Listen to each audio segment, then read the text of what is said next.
ഈ മുഖ്യമന്ത്രി V D സതീശനെതിരെ കൈ കിട്ടിയ എന്തായുധവും എടുത്ത് ആക്രമിക്കാനാണ് ഇപ്പോൾ സി പി എമ്മും അവരുടെ കൂടെയുള്ള അന്തം കമ്മി സൈബറിടങ്ങളും ഒപ്പം അവരെ പിന്തുണയ്ക്കുന്ന ടി വി ചാനലുകളും ശ്രമിച്ചുകൊണ്ടിരിക്കുന്നത്. അതെല്ലാം ചീറ്റിക്കൊണ്ടിരിക്കുന്നതാണ് നമ്മൾ കാണുന്നത്. ഇതിൽ ഏറ്റവും അവസാനത്തെ ഒരു ഇനമാണ് കഴിഞ്ഞ ദിവസം സോഷ്യൽ മീഡിയയിൽ വളരെ സജീവമായി ചർച്ച ചെയ്തതും റിപ്പോർട്ടർ ടി വിയിലെ ഡോക്ടർ അരുൺകുമാർ ചാനലിൽ നിന്ന് വിളിച്ചു പറഞ്ഞതുമായ ഒരു അബദ്ധം. മുഖ്യമന്ത്രി വെള്ളപ്പൊക്കത്തിൽ ദുരിതാശ്വാസം നടത്താൻ പോകാതെ സ്വർണ്ണക്കട ഉദ്ഘാടനം ചെയ്യാൻ പോയി, ഒരു കാപ്പിക്കട ഉദ്ഘാടനം ചെയ്യാൻ പോയി എന്നൊക്കെയാണ് പറയുന്നത്. എന്താണ് കാപ്പിക്കട എന്നുള്ളത് മനസ്സിലാക്കാതെ, കാപ്പിക്കട ഒരിക്കലും മോശപ്പെട്ട കാര്യമല്ല കേട്ടോ, കാപ്പിക്കട നല്ലത് തന്നെയാണ്. നമ്മളായിട്ട് കാപ്പിക്കട, നമ്മളേലും കാപ്പിക്കട പോയി ചായ കുടിക്കുന്നവർ തന്നെയാണ്. പക്ഷേ എന്താണെന്ന് പോലും മനസ്സിലാക്കാതെയാണ് ഈ അന്തം കമ്മികളും അത് ഏറ്റുവാടാൻ നടക്കുന്ന ഈ റിപ്പോർട്ടർ ചാനലും ഈ ഒരു വലിയ അബദ്ധം അടിച്ചു വിട്ടത്. അതായത് അദ്ദേഹം എന്താണ് ഉദ്ഘാടനം ചെയ്തത് എന്നൊന്ന് വിശദമായിട്ട് പഠിച്ചു കഴിഞ്ഞാൽ തന്നെ നമുക്ക് ആരുടെ ഭാഗത്താണ് ശരിയെന്ന് സ്വാഭാവികമായി ചിന്തിക്കുക. ഇവിടെ വി ഡി സതീശൻ്റെ ഭാഗത്ത് നമുക്ക് തെറ്റ് കാണാൻ കഴിയില്ല. കാരണം ഈ ബൈമിയ കോഫി എന്ന് പറഞ്ഞ ആ പ്രസ്ഥാനത്തിന്റെ അടിസ്ഥാനപരമായി അതൊരു ചായക്കടയല്ല, കാപ്പിക്കടയല്ല, അല്ല, അത് വലിയ IT സ്റ്റാർട്ടപ്പാണ്. അതെ, ഇത് കണ്ടന്റ് ക്രിയേറ്റേഴ്സിന് വേണ്ടിയിട്ടുള്ള അവരുടെ അനുബന്ധമായിട്ടുള്ള ഒരു പ്രസ്ഥാനമാണ്. അതെന്ന് പറയുന്നത് ഒരു ടെക് സ്ഥാപനം തന്നെയാണ്. മലയാളി സംരംഭകരാണ് അതിൻ്റെ പിന്നിൽ. 2 സഹോദരന്മാരാണ്. അമേരിക്കയിൽ സിലിക്കൺ വാലി തന്നെയാണ് അവരുടെ ആസ്ഥാനമായി പ്രവർത്തിക്കുന്നത്. പക്ഷേ അവർക്ക് നമ്മുടെ നാട്ടിലൊരു സ്ഥാപനം, അതിൻ്റെ ഒരു ഓഫീസ് തുടങ്ങണമെന്നുള്ള ആഗ്രഹം വന്ന, ബാങ്കിൻ്റെ ഓഫീസ് തുടങ്ങണമെന്ന് ആഗ്രഹം വന്നപ്പോൾ അവർ തിരഞ്ഞെടുത്തത് കോഴിക്കോടിനാണ്. അത് അവരെ നാടായതുകൊണ്ട്. സാധാരണ ബാംഗ്ലൂരാണെങ്കിൽ ഇപ്പോൾ, ഹൈദരാബാദിലാണെങ്കിൽ ഇപ്പോൾ, തിരുവനന്തപുരത്തും കൊച്ചിയിലും ഒക്കെ പോകാം. പക്ഷേ അവരെ നാടിനോടുള്ള സ്നേഹം കൊണ്ട് അവിടെ തുടങ്ങാൻ തീരുമാനിച്ചു. ജോസഫ് സണ്ണി, അതുപോലെ അദ്ദേഹത്തിൻ്റെ സഹോദരൻ ജിജോ സണ്ണി, ഇവരാണ് അതിൻ്റെ പിന്നിൽ പ്രവർത്തിക്കുന്നത്. അവരുടെ സംരംഭമാണ് ഈ ബൈ മി കോഫി എന്നുള്ള പ്രസ്ഥാനം. അതായത് ഇതിന് കാപ്പിക്കട അല്ലെ, ഇതുമായിട്ട് യാതൊരു ബന്ധം ഇതിനില്ല. അതിന്റെ ഒരു എൻഡ് ഓഫീസ് മാത്രമാണ് അവിടെ തുടങ്ങിയിരിക്കുന്നത്. ഇംഗ്ലീഷ് നമ്മൾ കിക്ക് ദ ബക്കറ്റ് എന്ന് പറഞ്ഞ അർത്ഥം എന്താണെന്ന് അറിയാമോ? മരിച്ചു എന്നാണ്. My grand father kick the bucket എന്ന് പറഞ്ഞാൽ എൻ്റെ അപ്പം മരിച്ചു എന്നാണ് എൻ്റെ അർത്ഥം. അതിൽ അപ്പം ബക്കറ്റ് കാലോടൊക്കെ അടിച്ചു എന്നുള്ളതല്ല. അതുപോലെ നമ്മൾ വാക്കുകളുടെ അർത്ഥം മനസ്സിലാക്കണം. ഇത് ഉദാഹരണം നമുക്ക് ഇത് ബൈമിയ കോഫി എടുക്കാം. ഇതിൽ വാർത്തയിൽ പറയുന്നു ബൈമിയ കോഫി മുഖ്യമന്ത്രി കാപ്പിക്കട ഉദ്ഘാടനം ചെയ്യാൻ പോയി, വേറെ സമയമില്ലായിരുന്നു, ദുരിതാശ്വാസം നടത്താനെന്ന് പറയുന്നു.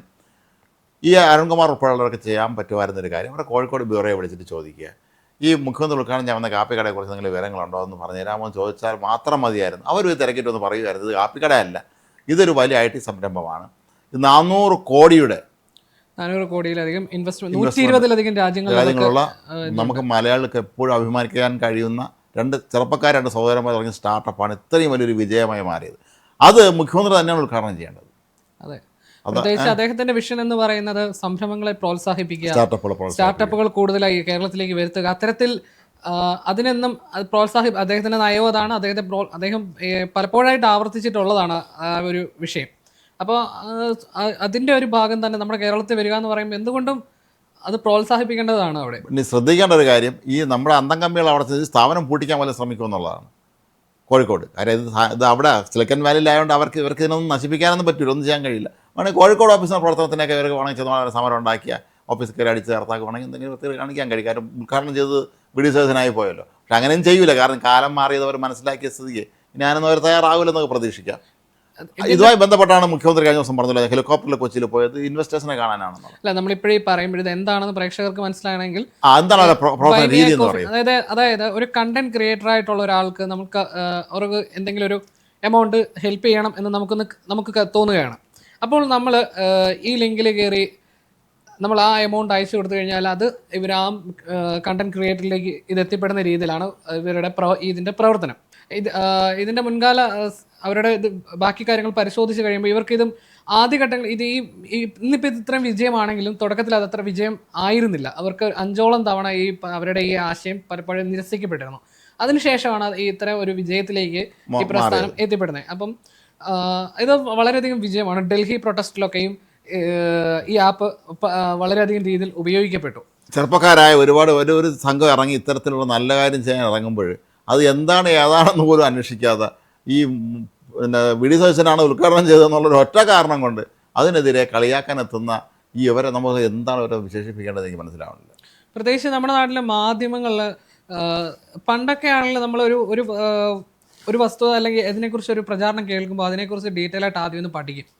അത് എന്താണെന്നൊന്ന് അന്വേഷിച്ചതിന് ശേഷം മാത്രമായിരിക്കും മാധ്യമങ്ങൾ അതിലൊന്ന് പ്രതികരിക്കുക, ആ വിഷയത്തിൽ കൂടുതൽ ഇടപെടാൻ ശ്രമിക്കുക. ഇവിടെ പക്ഷേ കൈ കിട്ടുന്ന എന്തും ബ്രേക്കിംഗ് എക്സ്ക്ലൂസീവ് എന്നതിനപ്പുറത്തേക്ക് അതിൻ്റെ എന്താണ് അതിൻ്റെ ആധികാരികത, എന്താണ് അതിൻ്റെ പിന്നിലുള്ള കാര്യം എന്നൊന്നും ഇവിടെ പരിശോധിക്കപ്പെടുന്നില്ല. അരുൺകുമാറിൻ്റെ കാര്യം നോക്കിക്കഴിഞ്ഞാലും അദ്ദേഹം ഇത്തരത്തിൽ ചെയ്യുന്നത് ആദ്യമായിട്ടല്ല. മുൻപ് ജെയിൻ യൂണിവേഴ്സിറ്റിയുടെ പരസ്യം വന്നപ്പോൾ 2050 കേരളത്തെക്കുറിച്ച് എന്തോളം പരസ്യം വന്നപ്പോഴും അദ്ദേഹം അതിന് ചാടി എഴുന്ന് പ്രതികരിച്ചിരുന്നു.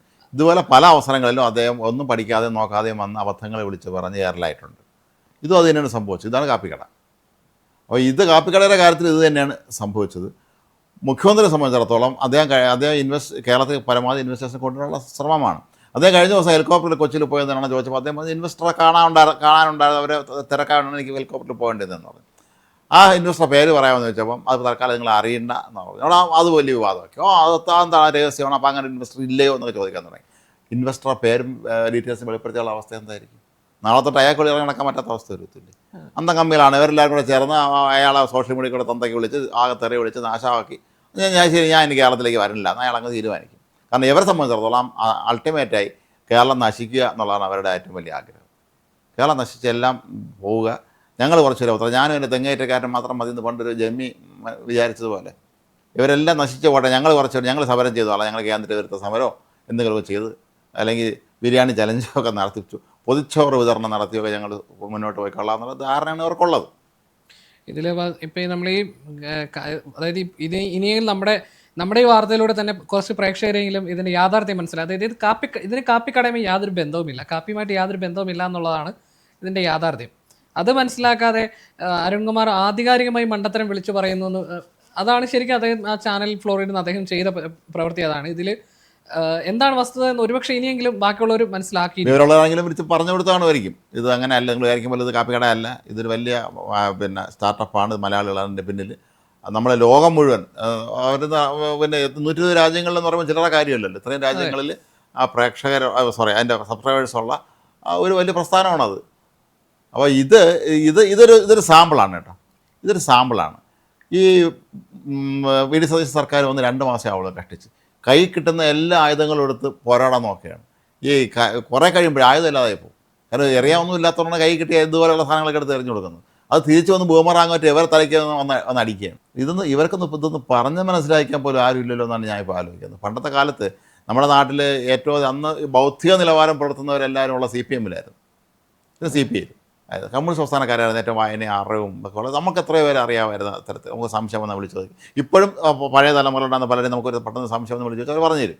നമ്മൾ ഈ വിവാദങ്ങളുടെയൊക്കെ ഒരു ബാക്ക്ഗ്രൗണ്ട് പരിശോധിച്ചാൽ ഇപ്പം വി.ഡി. സതീശൻ മുഖ്യമന്ത്രിയായി ഇതുവരെയുള്ള കാലയളവ് നോക്കുകയാണെങ്കിൽ ഓരോ വിവാദം ഇവർ ഉയർത്തിക്കൊണ്ട് വരും. അത് ഇതുവരെ ഒരു വിവാദവും ഇപ്പോഴും ഇങ്ങനെ കത്തി നിൽക്കുന്ന വിവാദങ്ങൾ ഇപ്പോഴും ഇല്ല. കാരണം അദ്ദേഹത്തിൻ്റെ മറുപടിയിലൂടെ അത് അവസാനിക്കുകയാണ്. ഇപ്പം ഈ ഹെലികോപ്റ്റർ വിരുന്ന്, അതുപോലെ ഈ ഉദ്ഘാടന വിവാദം, ഈ മൂന്നും നോക്കിക്കഴിഞ്ഞാൽ നമ്മൾ ഇനി ഉത്തരം കിട്ടേണ്ടത് ഈ ഹെലികോപ്റ്റർ വിവാദത്തിൽ മാത്രമാണ്.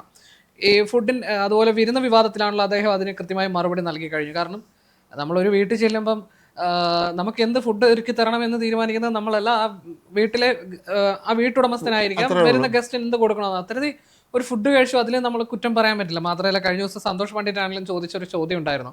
പ്രളയം ഉണ്ടാക്കുന്നത് അദ്ദേഹം അല്ല, മാത്രമല്ല ഈ ഇങ്ങനൊരു ദുരന്തം ഉണ്ടാകുമ്പോൾ ലോകത്ത് എവിടെയും മന്ത്രിമാരും പട്ടിണി ഇരുന്ന ചരിത്രമൊന്നുമില്ല. അപ്പൊ അദ്ദേഹം കഴിച്ചതിനകത്ത് ഒരു തെറ്റും അതിൽ കാണുന്നില്ല.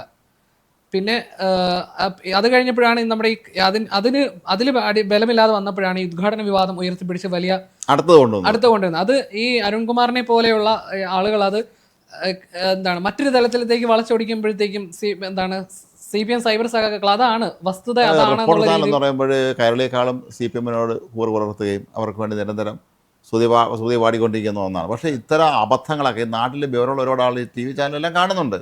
അവർക്കത് മനസ്സിലാവും. മാത്രമല്ല ഇതിൻ്റെ ഉടമസ്ഥന്മാർ മലയാളികളാണെന്നുള്ള ആദ്യം ഓർക്കണ്ടേ. ഇതിൻ്റെ വാർത്തകൾ കണ്ട മലയാളികൾ അവർ ചിരിക്കണോ കാര്യമാണോ എന്നുള്ള അവസ്ഥയിലായി പോകും. എന്താണ് ഈ പ്രസ്ഥാനം എന്താണ് എന്നുള്ളതായിരുന്നു ആദ്യം അദ്ദേഹം അന്വേഷിക്കേണ്ടത്. അതെ, വളരെ സിമ്പിളായിട്ട് ഒന്ന് അന്വേഷിക്കാം. കോഴിക്കോട് ബ്യൂറോയിൽ വിളിച്ച് ചോദിച്ചാൽ മതിയായിരുന്നു എന്താണ് സ്റ്റാർട്ടപ്പ്. വളരെ ലളിതമായി പറഞ്ഞാൽ നമ്മളൊരു ഹോട്ടലിൽ കയറി ഫുഡ് കഴിച്ച ആ ഒരു വ്യക്തിക്ക് ടിപ്പ് കൊടുക്കുന്ന പോലെ നമ്മൾ നമ്മുടെ ഇഷ്ടമുള്ള ഒരു കണ്ടന്റ് ക്രിയേറ്ററിന് വളരെ ലളിതമായി സിമ്പിളായി പറഞ്ഞാൽ ഇത്രയേ ഉള്ളൂ. അത്തരത്തിൽ പ്രവർത്തിക്കുന്ന ഒരു പ്ലാറ്റ്ഫോമാണ് ഈ ബൈ മീ എ കോഫി എന്നുള്ളത്. ഇത്തരത്തിൽ ഈ പേര് വരാൻ കാരണം വിദേശത്തൊക്കെയുള്ള കണ്ടന്റ് ക്രിയേറ്റേഴ്സ് ഇത്തരത്തിൽ ആ വാചകം സ്ഥിരമായി ഉപയോഗിച്ചിരുന്നു. അതായിരുന്നു അവരുടെ ആ ഒരു ആശയത്തിന്റെ അടിസ്ഥാനം അതായിരുന്നു. അത്രേ ഉള്ളൂ. അതാണ്, അല്ലാതെ ഈ കാപ്പിക്കടയുമായിട്ട് ഇതിന് ഒരു ബന്ധമില്ല. മാത്രമല്ല നമ്മുടെ നാടിനെ സംബന്ധിച്ചിടത്തോളം നമുക്ക് അത്ര സുപരിതമായ ഒരു മേഖല അല്ല ഇത്. പക്ഷേ വിദേശങ്ങളിൽ വളരെ വ്യാപകമാണ്. പക്ഷേ ഇപ്പോൾ ഇന്ത്യയിലും ഈ ഒരു പ്രസ്ഥാനം വളരെ സജീവമാണ്. ഇതിൻ്റെ ഈ ഒരു രീതി, ഇപ്പോൾ എൻ്റെ കണ്ടന്റ് ഇഷ്ടപ്പെട്ടു എന്നാൽ എന്തെങ്കിലും ഒരു സംഭാവന കൊടുത്തേക്കാം, ഒരാൾ ടിപ്പ് കൊടുക്കുമ്പോൾ ഒരാൾക്ക് തോന്നിയാൽ അയാൾക്ക് പൈസ അയക്കാം. അതിനുള്ള ഒരു പ്ലാറ്റ്ഫോം അതാണ് ഈ പ്രസ്ഥാനം. അതാണ് വളരെ സിമ്പിളായി പറഞ്ഞ ഇത്രയേ ഉള്ളൂ. പക്ഷേ അതിനെയാണ് മുഖ്യമന്ത്രി കാപ്പിക്കട ഉദ്ഘാടനം ചെയ്യാൻ പോയി എന്ന് പറഞ്ഞ് വെറുതെ വാർത്ത കൊടുത്തെന്ന് അറിയാം. അത് ശരിക്കും പറഞ്ഞാൽ അത് ഈ അരുൺകുമാറിനെ പോലുള്ള ആളുകൾ അക്കാര്യത്തിൽ അവരെ നിലപാട് വ്യക്തമാക്കി ഇക്കാര്യത്തിൽ ക്ഷമാപണം നടത്തണം ആദ്യം. കാര്യം ലക്ഷക്കണക്കിന് പ്രേക്ഷകർ ഇത് കാണുന്നതാണ്. അവരെല്ലാം ഇത് കരുതും അതോനും മനഃപൂർവ്വം അറിഞ്ഞു വെച്ചുകൊണ്ട് വി.ഡി. സതീശനെ കരിയർ തേക്കാൻ വേണ്ടി ചെയ്ത പരിപാടിയാണെന്ന് പറഞ്ഞോളൂ. നമ്മുടെ സാധ്യത നിലകളാൻ പറ്റില്ല. രാജാവിനേക്കാൾ രാജഭക്തിയുള്ളവരാണല്ലോ. അതെ. കാര്യം പിണറായി തമ്പുരാൻ്റെ മുമ്പേ കുനിഞ്ഞ ശിരസ്സുമായി നിന്ന് അവർ ശീലമായി പോയതുകൊണ്ട് അദ്ദേഹത്തിന് ഇപ്പോൾ കസേര നഷ്ടപ്പെട്ട കാര്യം പോലും ഇവരാരും പലരും അറിഞ്ഞിട്ടില്ലെന്നോ. അദ്ദേഹത്തെ എങ്ങനെയെങ്കിലും ഈ ഒഴിയാബാധ എങ്ങനെയെങ്കിലും ഇത് വെളിയിൽ കളയാൻ പറ്റുമെന്ന് CPM-ലെ ഓരോ അണികളും ചിന്തിച്ചുകൊണ്ടിരിക്കുന്ന ഈ സമയത്ത് അദ്ദേഹത്തിന് പ്രൊട്ടക്ഷൻ കൊടുക്കുന്നത് നല്ല അതൊരു എന്താണ് മറ്റേ സെക്രട്ടറിയുടെ കഥ ഉണ്ടല്ലോ വിധേയൻ, അടൂർ സിനിമയ്ക്ക്. അതുപോലെ പട്ടേലറും മറ്റവനും തമ്മിലുള്ള ബന്ധം പോലെയാണ്. അവർ അനുസരിക്കുന്നു, ഇഷ്ടം പോലെ സ്തുതി പാടുന്നു, പക്ഷേ അതെല്ലാം നേരെ തിരിച്ച് കൗണ്ടർ അടിക്കുന്നു എന്നുള്ളതാണ് ഇതിൻ്റെ ഏറ്റവും വിചിത്രമായ കാര്യം.